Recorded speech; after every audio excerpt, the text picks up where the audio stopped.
Гагарская наступательная операция под кодовым названием «Буря» началась 1 октября 1992 года.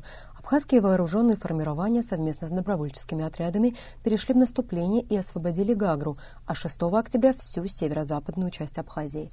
Это была первая крупная победа абхазских войск. 6 октября Роин Агарба встречал в госпитале. Он получил ранение 2 числа. Когда уже утром услышал о том, что мои-то ребята-то ушли дальше, вот, уже Масика уже убили, нашего Герзмава. Вот, после меня это уже, после 3 наших раненых, буквально через полчаса, час его убили в том же направлении. Вот. И в Дурипшах ребята рано утром сказали, что вот наши уже последние наступления пошли, мол, типа уже от Гагры, от Украины уже дальше, ближе к Псо.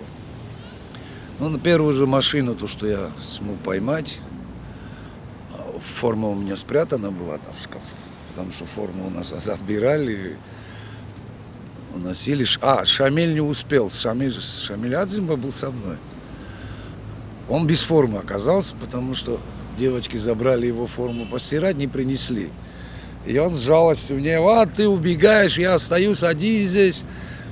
Я приезжаю, естественно, в наш штаб, и буквально через там каких-то 5-10 минут Исаар Самеков был такой вице-президент Конфедерации горских народов. Он выбегает со штаба, держит флаг конфедерации, говорит, увидев меня, поздоровались, как бы поздравил и говорит, все, говорит, быстро садись, поехали, говорит, надо флаг отвезти. И вот мы выехали на его «Волге», приезжаем. Противник бежал, бросая танки, вооружение и боеприпасы в сторону Гичрипша. Затем одна его часть скрылась в ближайших лесах и селах, а другая, побросав оставшееся оружие, пересекла российско-абхазскую границу. Роин Агарба, по собственным воспоминаниям, был на Псо без 15:08 6 октября. И видим башня, наша башня, которая там стояла, там уже абхазский флаг висел. И Иса говорит, нужно, говорит, этот флаг тоже поднять. Я говорю, пошли. Я одной рукой, трудно, конечно, управлять, но думаю, он флаг поднимет. Я уже поднялся метров 3-4 и смотрю, говорю, Иса, давай, я говорю, дальше идем. Он говорит, нет, говорит, я высоты боюсь, я не смогу, говорит, туда подняться. Я говорю, ладно, дай сюда его. Флаг беру я в зубы, значит, и этой рукой, так как перемотана была рука, этой рукой зацепился, поднялся. А привязать же надо, как привяжешь?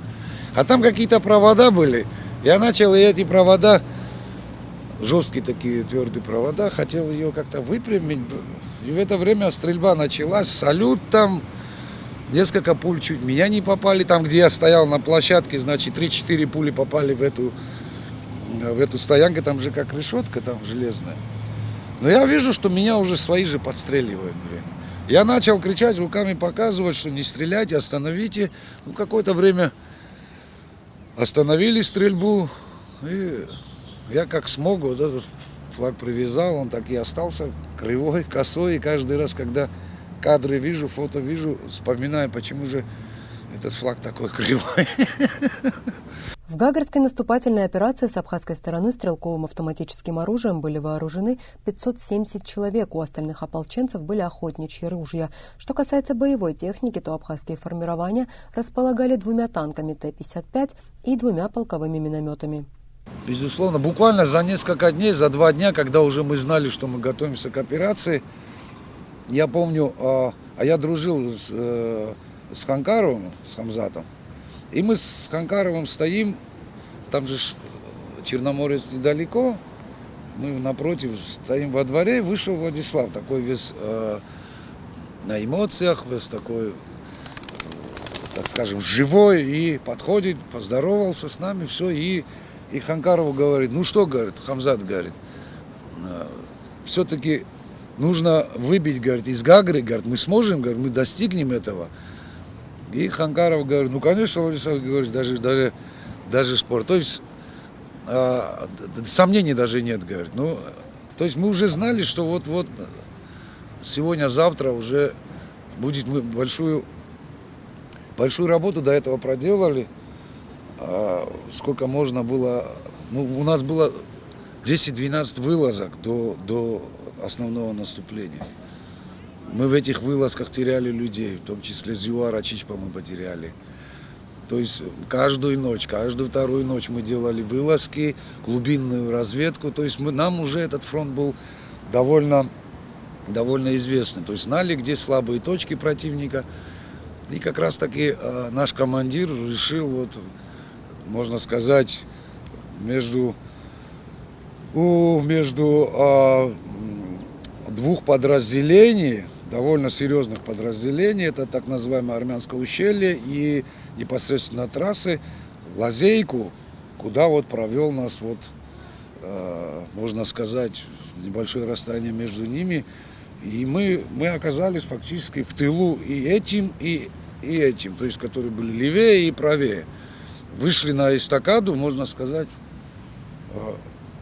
мы уже контролировали эстакаду, там подбили одну технику, наши гранатометчики подбили первую БМП, даже в кадрах, грузинских кадрах есть, когда он отходит назад. Кстати, грузинский оператор снял, в своем фильме использовал эти кадры, наш бой уже с грузинской стороны. Мне очень было интересно, что происходило у них в это время, как они спрятались за автобусом, как этот БМПшка горит и вытаскивает уже оттуда. В результате Гагарской наступательной операции Абхазия вырвалась из грузинской блокады и получила возможность выхода сухопутным путем в Российскую Федерацию. Было развеяно существовавшее мнение мирового сообщества о бесплодности сопротивления малочисленного абхазского народа многомиллионной Грузии. У народа и руководства Абхазии появилась полная уверенность в окончательной победе над врагом, пишет историк Велико Пачуля в своей книге «Грузино-Абхазская война» 1992-1993 года.